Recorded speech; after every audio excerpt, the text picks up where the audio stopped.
pandemic freakout, soft martial law, and dudes in pink panties. Well, that's what you're getting out here in California. Welcome back to WCAM Studios. We've got a good show. So I see some loss prevention agent approaching some guy suspected of shoplifting, and so I start recording thinking I'm going to get something good. So he starts turning out his pockets, and then it's like, whoa, what's up with that underwear, boy? No, don't look at me. I don't want to get involved.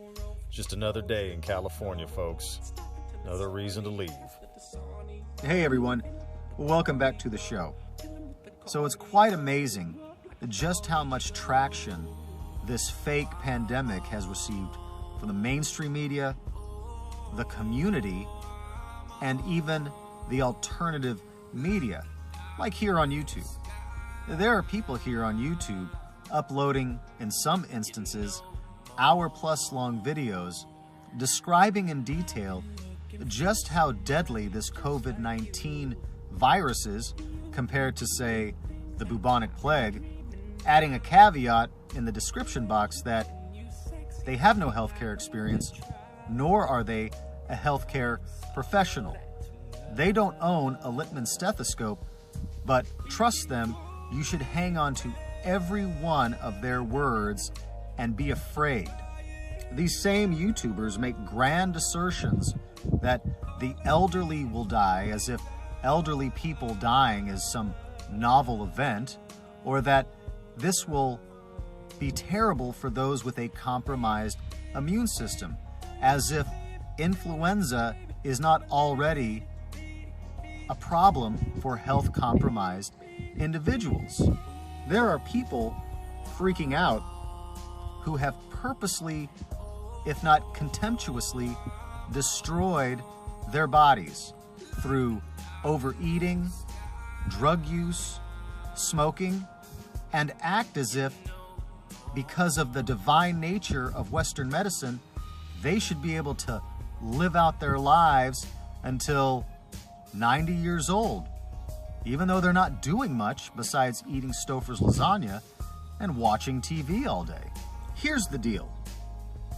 When you start getting into the healthcare field, you start to understand a few things. One, the human body is a very hardy biological machine. On the flip side, it's also a very delicate machine, meaning that it can take years and years and years of abuse. But at some point, your body is going to fail. It will not be able to carry the load anymore. And the same thing with regards to getting old. At some point, you're going to die. Now, if you're lucky, you'll have a massive coronary and go very quick. You'll have a brain aneurysm and go very quick. What you don't want to have is a massive stroke where you have to have professional caretakers changing your diaper. What you don't want to have is a slow downward trajectory into morbidity. But there are people who are just fine being non-ambulatory, engaging in Munchausen syndrome, so that they can be waited on by staff and continue to eat fruit cups and watch more episodes of CSI. When you hear stories from, say, Chris Fredo Cuomo documenting how he felt with the coronavirus, he's describing the exact same symptoms, give or take a few, as having the common flu. So don't believe the hype, but rest assured, there are thousands, if not hundreds of thousands, if not millions of people who are going to expect you to forego your civil rights and right to travel and move about and associate because of their perceived fears. Moving on, this is what's happening in California. By sheer circumstance, we happen to walk out the front door and catch the mail lady dropping off mail. We had a nice long talk with her. She's from Georgia. And she was wearing a face mask because That's how it's transmitted, through sneezing, through coughing, through droplets.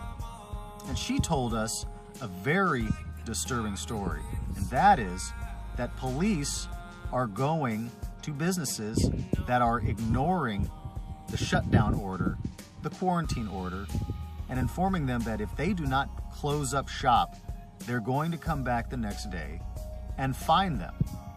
We've reached a point here in California where it's soft martial law. They're not putting you in shackles yet, taking you to a gulag for re-education just yet, but they are coming to you and saying, hey, stop what you're doing or we're gonna fine you, so go be unemployed. And as more and more orders come down the pike telling you to stay inside for even longer, close down your business because it's non-essential, you can't travel because it's non-essential, it begs the question, where are the Oath Keepers? Remember the Oath Keepers? Those people making dramatic posts online declaring that they would never put up with such draconian measures if it came to the forefront? They're not to be found. In fact, a few of them who were on YouTube have fled into the night into some undisclosed off-grid property, telling you to remain calm and to listen to what the government has been telling you. Could it be that maybe all of these Oath Keepers were nothing but internet LARPers to begin with? To be some type of salve? This is what's happening out in California. What are you seeing in your area? Let me know. Rate, comment, subscribe. As always, scenes from the ghetto.